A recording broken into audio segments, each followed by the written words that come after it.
Hi friends, welcome to Sri creation. இன்றைக்கி நம்ம class 31ல் என்ன பார்க்க போகிறோம் அப்படின்னா, cut work and negative space filling எப்படி பண்ணுறது அப்படின்னு பார்க்கலாம். ஃபஸ்ட்டு மெத்தட் வந்து கட் ஒர்க் பார்த்துடலாம். அதுக்கு வந்து ஹரிசாண்டலாக ஒரு லைன் போட்டுக்கோங்க. லைன் போட்டுட்டு கீழேயே வந்து நல்லா நீளமாக ஹம்ஸ் போட்டுக்கோங்க. இந்த மாதிரி ஹம்ஸ் கொடுத்து கம்ப்ளீட் பண்ணிவிட்டு டபுள் லைன் போடுற மாதிரி மறுபடியும் மேலே ஒரு லைன் போட்டுக்கோங்க. இப்போ நம்ம லோட்டஸ் தான் போட போகிறோம். அதுக்கு தண்டு போட்டுட்டு அதில் வந்து ஒரு சர்க்கிள் மாதிரி கொடுத்துட்டு கீழே 2 லீஃப் கொடுத்துட்டு நம்ம பெட்டல்ஸ் பார்த்துருக்கோம் இல்லைங்களா. ஏற்கனவே நான் லோட்டஸ் வந்து உங்களுக்கு சொல்லி கொடுத்துருக்கேன். அந்த மாதிரி போட்டுக்கோங்க. இப்போ இந்த கீழே லைன் கொடுத்த இடத்துல ஒரு 6 மாதிரி போட்டு அந்த 6க்கு மேலே வந்து 3 லீஃப் கொடுத்துருங்க. 3 லீஃப் கொடுத்துட்டு அங்கங்கே ரவுண்ட் போட்டுக்கோங்க. இப்போ வந்து நம்ம நெகட்டிவ் ஸ்பேஸ் ஃபில்லிங் பண்ண மாதிரி இதில் வந்து ஃபில்லிங் தான் பண்ண போகிறோம். என்ன சொல்லியிருக்கேன், சைடு எல்லாமே ஃபஸ்ட்டு வந்து டார்க் பண்ணிக்கணும், போல்டு பண்ணிக்கணும்.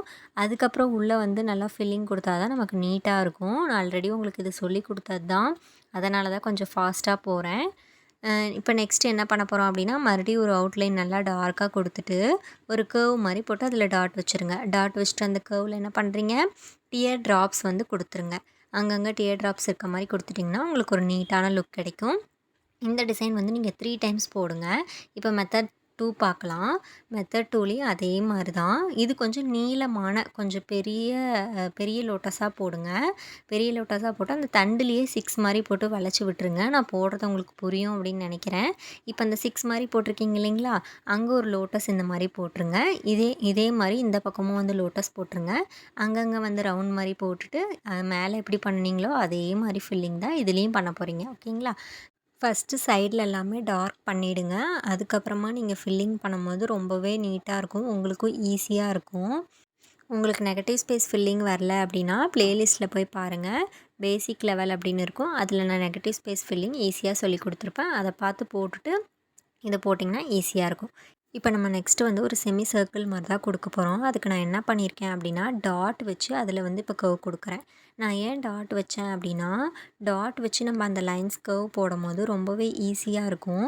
நம்ம எதாவது தப்பு பண்ணிட்டோம் அப்படின்னா கூட அந்த டாட்டை மட்டும் அழைச்சிட்டு கூட மறுபடியும் கூட நம்ம கரெக்டான இடத்துல வந்து நம்ம டாட் வச்சு கர்வ் கொடுத்தோம்னா நீட்டாக வரும். அதுக்காக தான் நான் வந்து உங்களுக்கு ஈஸியாக சொல்லி கொடுக்கணும் அப்படிங்கிறதுக்காக நான் டாட் வச்சு சொல்லி கொடுத்துருக்கேன். ஓகேங்களா. இப்போ நம்ம என்ன பண்ண போகிறோம், அந்த ரவுண்ட் போட்டு ஹம்ஸ் போட்டு நம்ம அந்த ஃப்ளார் தான் ஃபில் பண்ண போகிறோம். நம்ம இதெல்லாமே ஏற்கனவே பார்த்தது தான், ரொம்ப ஈஸியாக போட்டுடலாம்.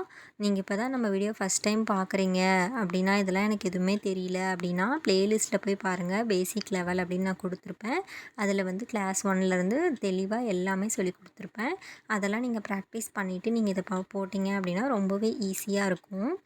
இந்த மாதிரி இப்போ எல்லாமே நான் ஃபில் பண்ணிட்டேன். இந்த மாதிரி ஃபில் பண்ணதுக்கப்புறம் அங்கங்கே கேப் இருக்கும். இப்போ பார்த்தீங்களா, இந்த இடத்துலலாம் கேப் இருக்குது. இதுக்கு என்ன பண்ணணும்னா, நம்ம எடுத்ததும் அதை ஃபில் பண்ணிடக்கூடாது. அந்த ஹம்ஸ் போட்டிருக்கோம் இல்லைங்களா, அந்த ஹம்ஸ் மாதிரியே அதே மாதிரியே நம்ம கையை கொண்டு போய் ஹம்ஸ் மாதிரியே அதில் வளைச்சி விட்டு போட்டோம்னா தான் நமக்கு நீட்டாக கிடைக்கும். ஃபில்லிங் பண்ணின மாதிரியும் தெரியும். அது வந்து நீட்டாக இருக்கும். நம்ம எடுத்ததும் அதை ஃபில் பண்ணணும், கேப் இருக்குது அப்படின்னு சொல்லிட்டு ஃபில் பண்ணிட்டோம்னா நீட்டாக இருக்காது, கண்டிப்பாக நீட்டாக இருக்காது. ஓகேங்களா.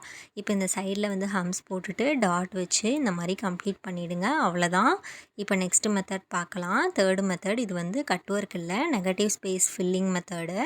இப்போ அதே மாதிரி தான், இதையும் டாட் வச்சு இந்த கர்வ் கொடுத்தாச்சு. இதுக்கு பக்கத்தில் கொஞ்சம் கேப் விட்டுட்டு திக் லைன் போடுறதுக்காக ஒரு லைன் போட்டாச்சு. மறுபடியும் ஒரு 1/2 இன்ச் கேப் விட்டுட்டு ஒரு கர்வ் மாதிரி கொடுத்து அதில் ஹம்ஸ் போட்டுருங்க. ஹம்ஸ் போட்டுட்டு மறுபடியும் பாருங்கள், நான் எதுக்காக இந்த டாட்டட் லைன் வைக்கிறேன் அப்படின்னா பாருங்கள், இப்போ எனக்கு கொஞ்சம் வளைவு கொஞ்சம் இதாகிறனால நான் இப்போ அதை அழைச்சிட்டு கூட நான் போட்டுக்கலாம். அதே மாதிரி லைன்னால் போட முடியாது. ஓகேங்களா. இப்போ அந்த லைனில் அந்த கர்வ் இருக்குது இல்லைங்களா, அந்த கர்வ் எல்லாமே நான் ஹம்ஸ் கொடுத்துட்டு டாட் வச்சுட்டேன். இப்போ இந்த ரவுண்ட் இருக்குது இல்லைங்களா, செமி சர்க்கிள், இங்கே கேப் இருக்க இடத்துல நான் ஸ்பைரல் போட்டு நான் ஃபில் பண்ணிட்டேன். அவ்வளோதான். இப்போ நெக்ஸ்ட்டு இந்த இடத்துல வந்து கேப் இருக்குது இல்லைங்களா, இந்த கேப்பில் என்ன பண்ணணும், இதில் தான் நம்ம நெகட்டிவ் ஸ்பேஸ் ஃபில்லிங் போட போகிறோம். இப்போ இந்த பக்கம் ஃப்ளார் இருந்தனால நம்ம இந்த பக்கம் ஃப்ளார் போட்டோம். இப்போ சென்டரில் ஒரு ஃப்ளார் போட்டாச்சு. இப்போ இந்த பக்கம் ஒரு ஃப்ளார் போட்டு இந்த பக்கம் ஃப்ளார் இருக்கனால நம்ம இந்த பக்கம் ஃப்ளார் போட்டாச்சு. இப்போ அந்த சென்டர்லலாம் இடம் இருக்க இடத்துல ரவுண்டு போட்டுக்கோங்க. அதுக்கப்புறம் அந்த 6 மாதிரி அந்த ஷேப் இருக்குது இல்லைங்களா, அதெல்லாமே போட்டுருங்க. இப்போ இது எப்படி வந்து ஃபில் பண்ணணும், சைடு எல்லாமே வந்து நம்ம ஃபஸ்ட்டு அவுட்லைன் மாதிரி கொடுத்துக்கணும். அந்த ஹம்ஸுக்கு பார்த்திங்களா நான் கொடுத்துக்கிட்டேன், அதே மாதிரி தான் கொடுத்துட்டு நீங்கள் இந்த மாதிரி பாதி பாதியாக டிவைட் பண்ணி போட்டிங்க அப்படின்னா உங்களுக்கு ரொம்பவே நீட்டான நெகட்டிவ் ஸ்பேஸ் ஃபில்லிங் கிடச்சிரும். இது வந்து நான் ரொம்ப பெருசா ட்ரா பண்ணியிருக்கேன். இது வந்து நான் பெருசா போட்டுட்டேன். இது வந்து நல்லா பெரியவங்க இருப்பாங்க இல்லைங்களா? அவங்க கைக்கு போட்டா நல்லாயிருக்கும். கை வந்து ரொம்ப குட்டியா இருக்கு. சின்ன பிள்ளைங்க கைக்குலாம் இவ்வளோ பெருசுலாம் போட முடியாது. அவங்க கைக்கு தகுந்த மாரி நம்ம தான் மாத்தி போட்டுக்கணும். ஓகேங்களா? இப்போ 4த் மெத்தட் பார்க்கலாம். 4த் மெத்தடும் நெகட்டிவ் ஸ்பேஸ் ஃபில்லிங் தான். இப்போ இந்த மாரி கோபுரம் மாரி டாட்டட்லேயே வந்து போட்டுட்டு, கிரிட் மெத்தட் தான் நம்ம இப்போ வந்து ஃபுல்லா ஃபில் பண்ண போறோம். ஓகேங்களா? இந்த மெத்தட் எல்லாமே உங்களுக்கு தெரியும். இது எல்லாமே நான் பேசிக் லெவல்லே குடுத்துருக்கேன். நீங்க பேசிக் லெவல் சூப்பரா போட்டுட்டீங்க அப்படின்னாவே, அட்வான்ஸ் லெவல் ஒண்ணுமே இல்ல. ஈஸியா போட்டுறலாம். இப்போ 3 மெத்தட்ல பாருங்க, ஒரு கோபுரம் மாரி போட்டோம் இல்லைங்களா? அதே மெத்தட் தான் இதில போடுறேன். ஆனா, இதில கொஞ்சம் உங்களுக்கு நான் மிஸ்டேக் பண்ணி காமிக்கிறேன். இப்போ பாருங்க, அதுக்கு பக்கத்தில வந்து நான் டாட் வச்சிருக்கேன். இப்போ அது எனக்கு முன்னாடியே வேணும். அதனால நான் அத அழச்சு விட்டுட்டு, முன்னாடி வந்து இந்த லைன் போட்டுக்கிறேன். இதுதான் சொன்னேன். தப்பாயிட்டாலும் மாத்திக்கலாம் அப்படின்னு சொல்லிட்டு. இப்போ பாருங்க, குட்டி குட்டி லோட்டஸ் வந்து அந்த சைடில போடுங்க. உங்களுக்கு இந்த சின்ன லோட்டஸ் போட வரல அப்படின்னா, ஒரு ரஃப் பேப்பர்ல தனியா ஒரு கர்வ் மாரி போட்டுட்டு, அதுக்கு பக்கத்திலேயே ஒட்டுன மாரியே வந்து இந்த மாரி குட்டி குட்டியா லோட்டஸ் போட்டு ப்ராக்டிஸ் பண்ணுங்க. நான் ஏற்கனவே சொல்லிக் குடுத்த லோட்டஸ் தான். இது வந்து அதிலேயே வந்து ரொம்ப சின்ன சைஸு. இப்போ சென்டரில் வந்து கொஞ்சம் பெரிய சைஸில் லோட்டஸ் போட்டுக்கோங்க.